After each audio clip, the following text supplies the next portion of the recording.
Nak apa yang banyak tu ada? Ha? Jual apa yang banyak tu ada? Dekat-dekat nak masuk tahun baru ni kita kena step by bagai emang. Baget. Oh, Gapo? saya mau tengok diri dah bagai kita jadah dah. Ni. Bos apa mang? Freh bagai tengok masa segar mang. Oh, ikan. Ikan mang. Merah. Ya, ikan merah ni dah. Oh. Kena step by perlu. Ni ikan apa ikan merah ni dah? Ikan meras. Tu bagai segar pi. Tengok bagai.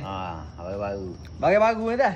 Oh, ya. Oh ni ikan merah ni ikutlah nak masuk gapo. Bakar ke gapo ke ikut ni dah.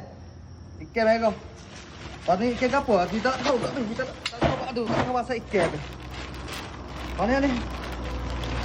Ni bi. Tandor ni, tandor ada ni. Tandor. Ikan tanah dah. Ada tandor saya ada. Oh ikan tanah ada tanah sini. Okey, ha. Okey, hak ni. Hak ni nanti surprise jap lagi dah. Saya mau nak tahu tengok video ni sampai habis dah. Ikan apa kita? Oh, kita jadah ni. Oh, bagus. Yang ni ikan? Ikan bobu. Ikan bobu. Ikan bobu apa ni? Ni. Bakar dah. Dah. Bakar kau rasa tak berlaku. Tak laku. Oh. Baget tak banyak ni. Lendir tak habis. Lendir tak habis ni. Licin nak kat boleh. Oh. Oh, tak nak kat ni. Nak kat ni. Tunggu aku. Nak kat boleh. Oh, lebih belakang. Kita lebih belakang. Lepas lagi kita nak surprise yang ni. Sebab ramai sangat orang tanya. Siapa kau hari ni orang nak mari tanya lagi. Ni ikan ni. Oh. Tandor. Kejap kita mudah-mudah ya kita. Ada barang kita promote dah. Yang mana nak makan boleh mari kat Lela Story. Ada barang. Ini ikan apa? Kuning. Ikan kunyi. Kuning. Kunyi dah. Kerapu. Cipsa dah. Kerapu. Tapi ikan segar ni. Segar lagi dah. Lendir tak habis ni. Lendir tak habis lagi dah. Okey dah. Di mang dekat mah pasal ikan mah. Barang tak banyak ni. Barang ada ni dak kalau nak masuk tahun baru ni sama sedah habis ni. Tapi kalau satu barang lagi dah. Kita step by. Ramai orang tanya. Memang ramai-ramai sungguh dia tanya. Siapa kau hari ni orang tanya lagi dah. Nak tahu gapo mah? Gapo tu? Dekat dah. Ada dah. Ada dalam banyak kotak kok. Ni kita waktu beli kotak yang nak tunjuk dalam video set Kuala Berai boleh tahu. Benar ni set Kuala Berai boleh terang dulu ni sebab dia dekat. Okey, bagi luar pun tak kira dah. Aduh, payah orang duduk ah. Tengok. Barang ni mari jauh ku. Barang ni ku. Barang nak buka ni. Buka barang. Mari dekat bang.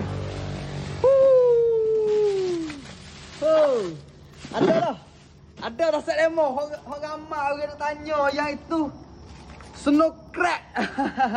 Ni barang ada wero dalam sebulan 2 bulan lepas kita buat video ni. Ada dah ku. Oh, lama putus dah. Lama putus ni. Tapi harga tu nanti kita banyak kali lagi. Tapi selepas ada tengok video ni boleh main makan. Esok boleh selalu sebab hari ni tu kita cuti. Kita promote jatuh hari cuti ni. Esok saya mau boleh main terah dah. Masuk ke dia, macam biasa apa hari tu, batam mik kau telur masing. Ni mang, barang dekat mang. Ni baru sok kotak dah. Tadi siapa apa kotak dia, tak ingat. Boleh buat kira lah. Pak asam. Pak kotak dah. Banyak mang. Kotak. Tak barang mang. Barang. Sebab ramai orang tanya mang. Ramai. Snow crack mang. Nama ikan Sebab dia habis gitu. Habis tempat dia tu. Tapi jadi kita order tu lama sikit siapa. Ni siapa dah. Selepas ada tengok video ni boleh mari kat Lela Story. Siapa-siapa nak makan snow crack. Ada dah. Jangan lupa dah. Okey, sekarang ni kita cuti. Hari ni kita cuti. Jadi kita buat setelah ada bagian ni. Jadi molek. Kita nak buat video ngah tak ada telah gabuk gapo. Jadi senang kita buat video, set dia mau tengok. Boleh main makan. Ikan segar-segar. Ikan segar-segar. Ikan ni insya-Allah ada lagi siapa lagi esok kalau suka gapo. Tapi hak ni nak jual tu esok ni. Tapi senok kerek ni selepas dah tengok video boleh mari cari dah. di Laila Restoran Kuala Berang, Batu 22. Beres. Video kita malah nak lewatkan masa. Sekat ni dulu tahu belakang dah. Tengok video ni dah. Okey dah. Jangan lupa lagi tu. Okey. Assalamualaikum. Cipat.